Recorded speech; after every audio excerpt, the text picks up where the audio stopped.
وكما قال جلالة الملك نصره الله: يوجد مغرب ما قبل هذا العيد ومغرب ما بعده. ما تيهمهمش شكون اللي عنده الملكية نتاع المقر، سواء كان مستشفى ولا مدرسة ولا جامعة أو لا وزارة. اللي كيهمو هو ثبات للمعارضة والأغلبية، هي مكتسبات للمغرب والمغاربة على الجبايات، ونصفها بالغير العادلة وبالغير المنصفة. ما يمكنش التطبيق اللي درنا نتاع الجبايات بالأرقام. اليوم الحكومة دخلت 11 مليون مغربي، نقلاتهم من نظام الرميد إلى ديفيسيت. راه كان 7، علاش وصلنا ل7؟ راه عندها الأسباب.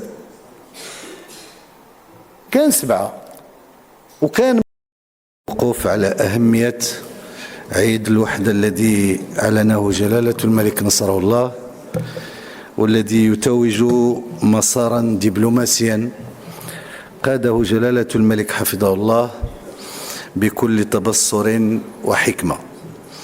وبطبيعة الحال، وكما قال جلالة الملك نصره الله: يوجد مغرب ما قبل هذا العيد ومغرب ما بعده سيجسد له المغرب والمغاربة بالمقاربة التشاركية التي أرادها جلالته في تحديد توجهاته ومساراته. هي فرصة أيضا لأضم صوتي إلى صوتكم. الخيار الاجتماعي من النضج ومن الركائز ومن الثوابت هي اللي خلات أن سيدنا الله ينصرو يعلن على البرنامج الاجتماعي. ما وصلنا إليه اليوم أو ما وصلت إليه الحكومة خلال هذه الولاية هو بالأرقام. اليوم الحكومة دخلت 11 مليون مغربي، نقلاتهم من نظام الرميد إلى نظام التغطية الصحية الإجبارية بكلفة تفوق 10 المليار تاع الدرهم. دول مال الأرقام. اليوم الحكومة وتفعيلا لهذه السياسة كتوجه أكثر من 35 مليار تاع الدرهم. الإصلاح وتطوير المنظومة شيء أساسي ومؤكد، وخصنا نمشيو فيه شيء أساسي ومؤكد. الآن فيما يخص، باش نرجع دائما للقانون المالية، أن يكون الخيار هو أنه يتعطى دعم مالي استثنائي لقطاعي التعليم والصحة لتعزيز هذا المسار وهذه التراكمات والتسريع منها باش نحسنوا العرض الصحي ونحسنوا العرض المدرسي باش الخدمات الصحية تحسن مستقبلا. واش غادي نقولوا الدعاء الحكامة والصفقات؟ راه الاعتمادات ضرورية، ولكن لوحدها بيان سور ما كتكفيش. خص الحلقة تكتمل من البداية إلى الأخير، ولكن بلا اعتمادات وبلا مجهود مالي ما يمكن ليناش نزيدوا للقدام. ملي تنجيو للجبايات ونصفها بالغير العادلة وبالغير المنصفة ما يمكنش. التطبيق اللي درنا نتاع الجبايات هو النتيجة نتاع زوج المناظرات حول الجبايات الوطنية دارت بشكل فيه الإجماع، وما دارتش في هذه الحكومة، دارت في عهد حكومة سابقة في زوج المرات وعطات خلاصات. شنو هما هاد الخلاصات؟ قلنا خص العدالة على هذه التمويلات ما ديرهاش، أو تلقى آلية أخرى ديرها. ولكن نقولوا رحنا تنفوتوا. ونزيد نذكر بالمناسبة اليوم اللي مهم وأساسي هي الخدمات العمومية. المواطنين ما تيهمهمش شكون اللي عنده الملكية نتاع المقر، سواء كان مستشفى ولا مدرسة ولا جامعة أو لا وزارة.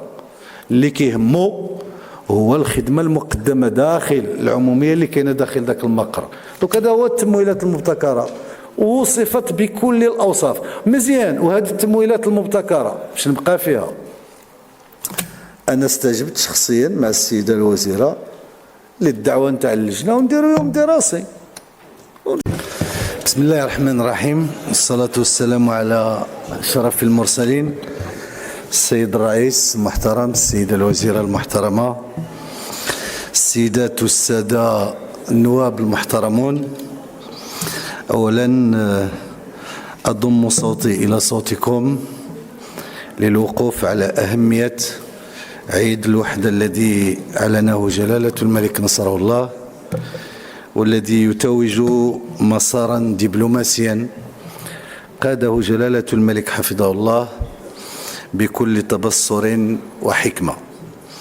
وبطبيعة الحال العمل الذي قامت به السيدة رئيسة هذه اللجنة من بداية عملها إلى نهايتها يوم الثلاثاء في ساعة متأخرة من الليل للتصويت على مختلف هذه المواد. وقد سبق في العديد من المناسبات أن تم توضيح مجموعة من الأمور أرى أنه من اللازم أن نذكر بها. أولا، السياسة المالية لبلادنا وكما هو قائم في مختلف بلدان العالم تعتبر سياسة تخضع للتدبير الاستراتيجي، وبالتالي وكما قلناه في لجنة المالية، وضعية ماليتنا العمومية هي نتيجة عمل متواصل يشترك فيه الماضي والحاضر ويرغم المستقبل على المحافظة على هذه المكتسبات.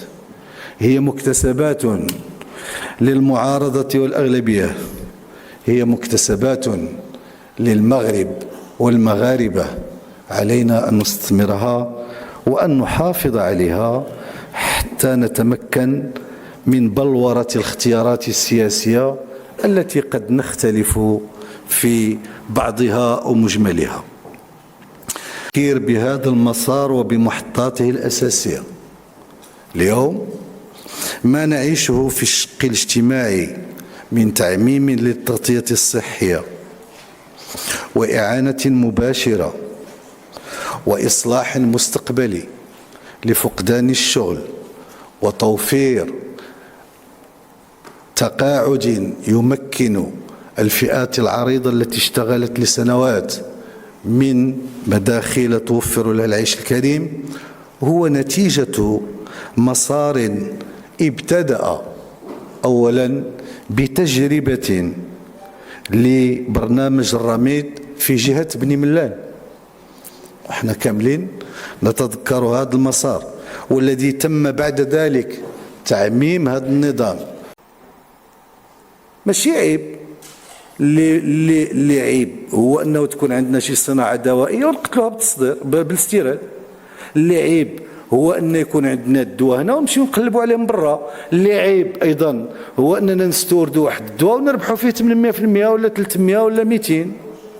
هذا الشيء قلناه، وقلنا بانه خصو يتحيد، ولكن ما يمكن لناش نقولوا يا ودي اليوم الصادرات قل من الواردات الى غير ذلك. دونك هذا القانون الماليه ولا هذا المشروع الذي نحن بصدد التصويت عليه راه هما المواد نتاعو، هذا هو المحتوى نتاعو. والجديد فيه واللي جاء السيد الرئيس باش اطمئن ويواصلوا العمل ويزيدوا ويحسنوا من الشفافيه نتاعهم ويحسنوا من المردود نتاعهم. ما كاين مشكل هنا، ولكن راه في نفس الوقت كنمشيو لهاد الهوامش تاع الموارد وكنهبطوا الديفيسيت.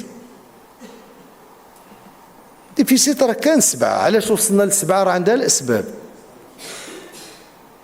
كان 7، وكان من الصعوبة في مكان اننا نزيدوا يمشي يتاغرافا، اننا كنا غادي ندخلوا مناطق خطيره. دونك حنا جميع قلنا لكم غادي نهبطوه، غير كل نقطه راه 13 مليار. الان نجي للتمويلات المبتكره. اللي سميتوها الكراء، البيع، التفويت الى غير ذلك، وتكون الدراسه نتاعها والمقترحات مرحبا بها ونمشيو فيها الى احد الحدود. الدعم بشكل عام، بشكل عام، الدعم هو اولا خيار واختيار. اختيار كديروا الحكومه نتيجه مجموعه من الظروف. الدعم بشكل عام. شتي نهار درنا لا كومبونساسيون، نهار تخلقات صندوق المقاصه هذه 60 سنه، راه كان فيها مجموعه نتاع المواد، راه كان فيها الحليب وكان فيها الزبده الى غير ذلك، باش يلقاو المواطنين الدقيق والخبز في الثمن تاعو كلف عشرات المليار تاع الدرهم. واش في وسط منه شي حد استفد بشي حاجه؟ الله اعلم. دابا ملي تنجيو راني غير في الاجراء، في ظروف اتخاذ الاجراء. ملي طلع الثمن نتاع المواد البتروليه كان لازم نساعدوا الناس اللي في النقل العمومي، والا الثمن الطاكسي والثمن الطوبيس والثمن تاع نقل البضائع غادي يتاثر. واش في وسط منه شي واحد حط شي كار ودا داك الدعم؟ الله اعلم. وقس على ذلك الهدف من الدعم اللي كان موجه للاستيراد نتاع المواشي هو لانه في هذه العامين اللي دازت ولا العام ونص تبين ان هناك مجموعه من الصعوبات. وكذا هذه هي الفلسفه نتاع مشروع قانون الماليه. وهذا المشروع قانون الماليه او السياسه الماليه المتبعه منذ بدايه الولايه الحكوميه بعد الاجماع نتاع المؤسسات الدوليه كاين. وهنا وبكل صدق اننا في مسار جد ايجابي. هذا المسار الايجابي نتاع التدبير تاع العمومي بلا ما نرجع. شوف الموارد نتاع بلادنا